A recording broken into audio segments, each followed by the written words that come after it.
I'm on the road again. I just left Monterey this morning. It's Monday morning, or Monday afternoon rather, after Monterey weekend. Boy, what a weekend. And you know, down in every year I go down to Monterey for the car week, and it's just a whirlwind of just 7 days is just everything going on. I mean, people can go down there for 2 weeks and you can stay for 3 days, or you could, you know, stay as long as I did, which is usually, you know, Wednesday to about Monday or Tuesday, or sometimes this year it was Tuesday to Monday. But that we'll save for another time. But 2 miles, take exit 468 to merge onto CA 37 toward Napa. But this, you know, this time I am actually heading, as you hear, heading towards Napa. So I just drove up the coast and jumped on one for a little bit, head up, crossed on the Golden Gate Bridge, and I'm heading towards Napa on the 101. So when people who know me know that I tried to jam as much stuff into any of the times that I do these trips, because, you know, I have this philosophy of sleep when you get home. I mean, if you're traveling, if you don't get out much, or even if you do, try to see and do as much as you possibly can, because when you're home, you can't do this stuff. And if you're out and about and you have places to go or people to see, try to do it. And I'm just one of these people that just takes an opportunity and just goes and does it, because you never know what you'll see, what you'll learn, and what you'll do. So I was thinking about it on my way out to Monterey, and I called a gentleman by the name of Jim Simpson. He runs a company called Odd Parts, ODD Parts, P-A-R-T-S. Jim's been making parts for a long time, and as his company, you know, as the name of his company describes, he makes odd parts. He makes the parts that are no longer made, and he has either learned how to reproduce them, or he's... the right 2 lanes to take exit 468 to merge onto CA 37 toward Napa. Jim always always made these parts. He learns how to cast them. He learns how to fix them. The parts can sometimes just be need reinforcing, you know. And he started making parts for. We started here years ago that here's this guy who's he's got a little workshop, and he makes and fixes all these things with Ferraris, and, you know, coming up with solutions. And so a lot of us who are in the Ferrari trade just send him stuff, and he, you know, whether he's done it before or he's always willing to try. It's like, oh, this thing broke. Is there any way? I don't know. Send it to me. Let me take a look at it, and I'll figure it out. And he'll either, oh yeah, I know what it is, and this and that. And next thing you know, he's come up with a solution. So it'll be fun. I mean, I'm just about to get to his shop and see his operation. So you know, I'm looking to give you a little bit of a tour along, and we'll get a chance to see his little workshop. I'm sure he's got a ton of stuff to show us, so we'll see how much we can get through. But I'm really looking forward to this visit. I'm just trying to sneak it in before I head back to New York and get back to work myself. But like I said, if I didn't jam these things in, I would never be up here in Sonoma real quickly. You know, a couple-hour drive, maybe 2.5, 3-hour drive from Monterey. But I'm going to do that and catch my flight out tomorrow. So you know, come, let's go check out Jim's shop. So let's start with introductions. Everybody's here. So this is Jim. I'm Matt. Hey, Matt. I'm Steve. All right. So so it's Matt, Steve, and Jim that's doing all. Basically, it's the three of you guys. I mean, that's it. Well, of course, the other savvy thing is sublet contractors that we to do the other little things like chrome and those things that you guys. Well, we'll show you. We do chrome as well. Yeah. Okay. Great. And more we extend out to be able to do a little bit of everything. Okay. Cool. So I mean, we have here, for instance, hardware that you'll never find in a hardware store, because in these. Like, let's just take brass.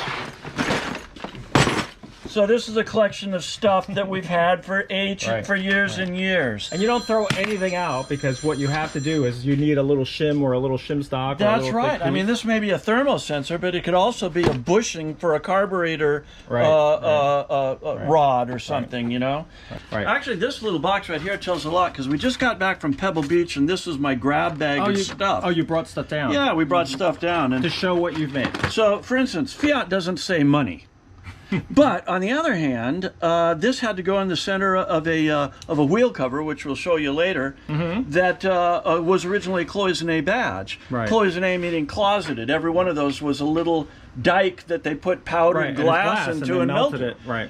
But that, you know, maybe $2,000 to make one of those. Right. This is a $2.50 campaign badge.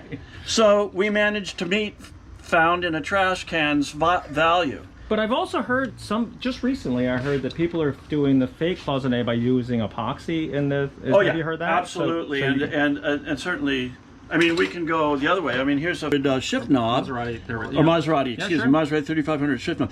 And in there is a photograph. Oh. So that's off of the internet. So the internet is giving us stuff.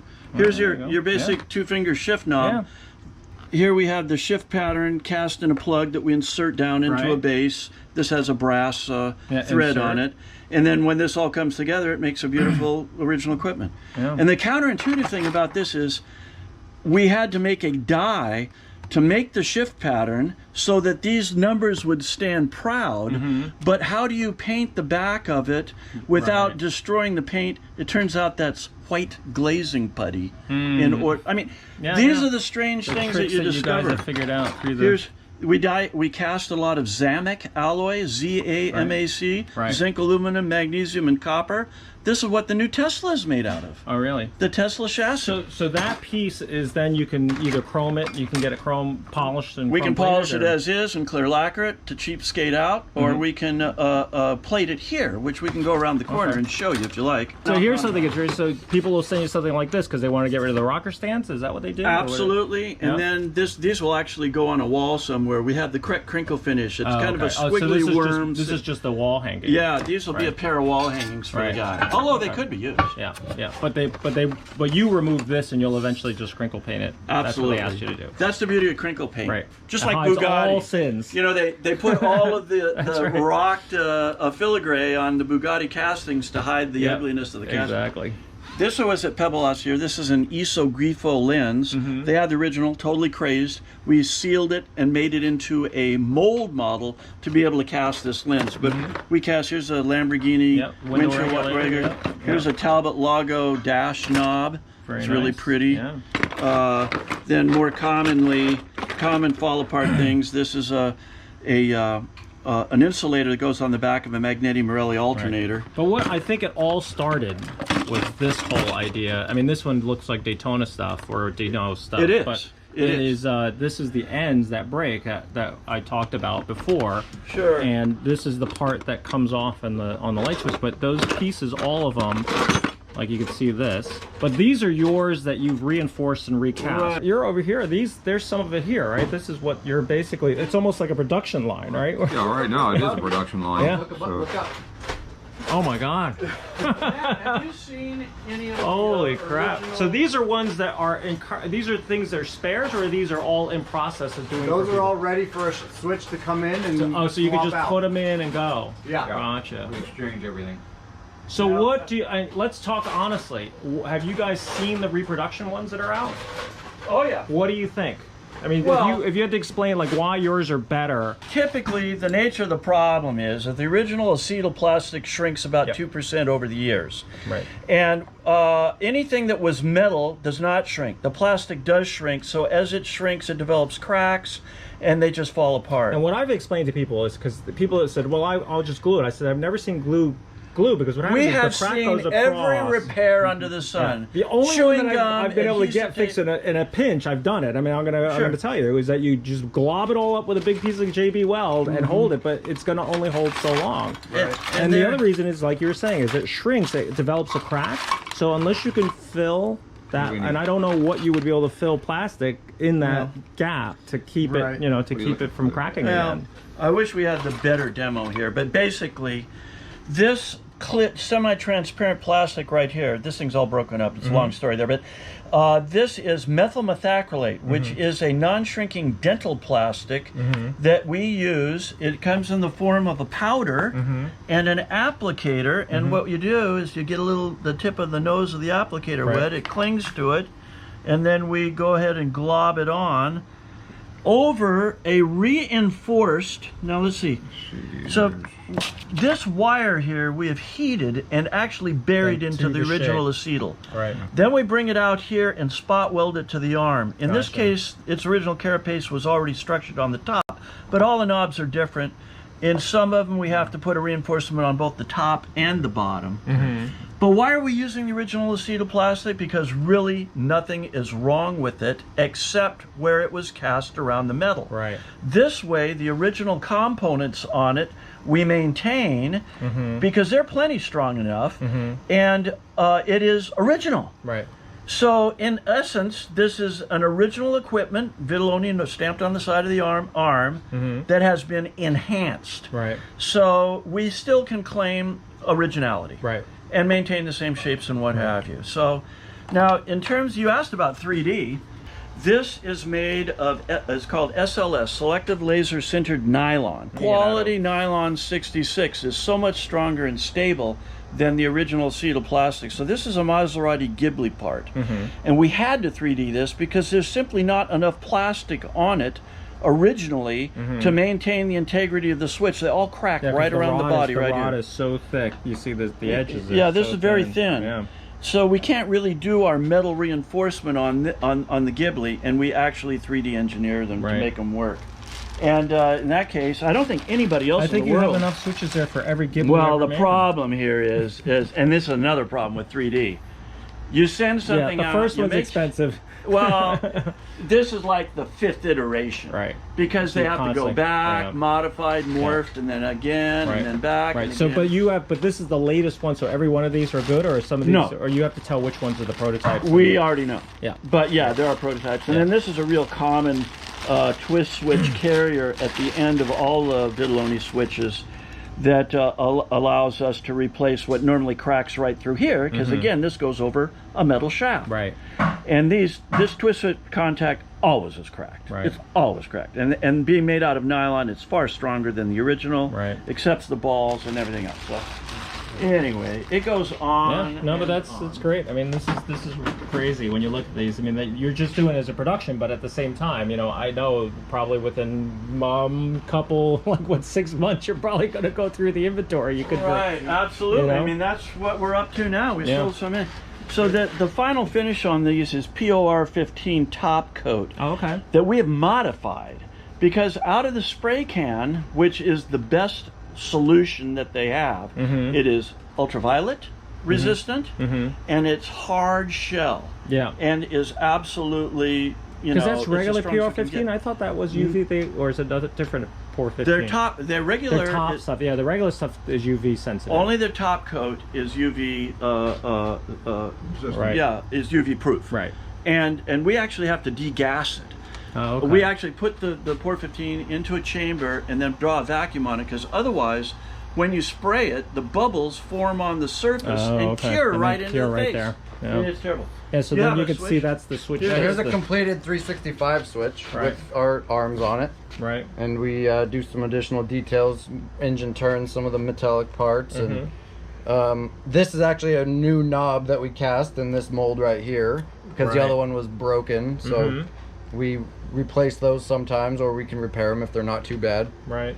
But that's... And usually when I do it, just so everybody out there knows, I mean, a lot of times I will just either send the whole steering column in, depending on how it goes, because the problem we have is that these plugs have to be fished through the little sleeve inside the steering column. So, again, it's what I was trying to explain to people who are looking at my videos about you guys is like, it's time, right? If I have to take it all apart and have to pin out everything and do it all, and you guys have the tools, you have the diagrams, you can tell me whether it's wired correctly or not.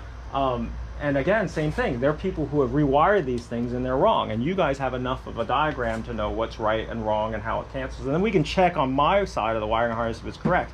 But so what I usually do, and I've told some guys, you know, who called me and says, call Jim at Odd Parts and just tell him how to do this, is like send them the whole column. That way you guys can wrinkle paint it, you guys can pin it out, you guys can put the pin back, and then all they have to do is plug it in the box. Because I always say, because that's what we call it. Yeah. You send us the entire assembly, we give you back an assembly that's plug and play. Right. And that saves it's like I try to say, it says they want, you know, if they want to do like buy the little switch and they want to do it.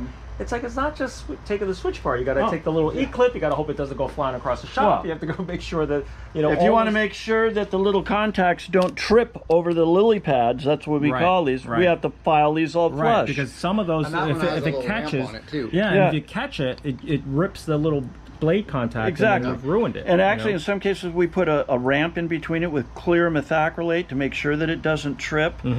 And then the switch body itself, all of these pins crack because, again, they were cast around metal pins. So we put a bronze sleeve on it and seal it in place. So the cost of this, it's like when the first sticker shock of cost, it's like, you know, that's very expensive. But I also explained to them that, you know, what you guys, you know the failure points. So you check the failure points and you fix them. You don't just fix the one thing that's broken and then the other ones haven't broken yet. Right. Then you put the whole thing back together again. What do you think it's like if you put it all back together and then all of a sudden when the buttons break or one of the you know, one of the springs go flying? We call this contact the three-corner hat from hell. Because a three-legged stool can balance on two legs. And given the spring pressure on the inside of this, sometimes that's what it does. And then it doesn't work correctly. Right. But we have the experience to know about that. I mean, there's other things on the turn signal cancellation mechanism. Yep, as a matter of fact, at one point, Vitelloni discovered their own problem, and they added a pad on the shuttle mechanism on the inside here to accommodate, to make it cancel better in left hand. So it's just years of experience with all of these little components. I mean, we've done thousands of these. No, and we've had conversations about all the little problems that you guys have had, and but we do other things too. Just, well, you also do wiper switches and wipers, but that's also the other headaches of doing all that stuff. Here's a thermometer from 1864-5. Did we figure out something like that? Yeah. Somebody just brought it to us. We figured out how it came apart. We found the original signals on it. I looked it up and repair it. Here's a Porsche 350. Oh no, this is a 350. It is a 356 headlamp switch. On the inside, the contacts are made of beryllium or phosphor bronze. Once they get hot, there's no way to re-anneal them. We put a high temperature stainless steel spring to back up the original contact. And I mean, it goes on and on. Here's a Porsche 912 ignition switch. The contacts burn on number 50 all the time. This also had a key lock cylinder problem where the key wouldn't go in all the way, but we know how keys and tumblers work. To get it apart, so we had you guys to drill also off doing rivets. keys? Are you guys doing keys and tumblers, or you're not? Oh yeah. Locksmithing and all that stuff? Okay, we're the only guy. You want to see the Ferrari 308 lock cylinder that we cast from scratch? Is that here? There was so much to see at Odd Parts that I split this video in 2 parts, so tune in next week for the continuation of the visit to Odd Parts in Sonoma, California. Thanks for watching, and don't forget to like, share, and subscribe if you like what you see in these videos. It really does help. Thanks for watching.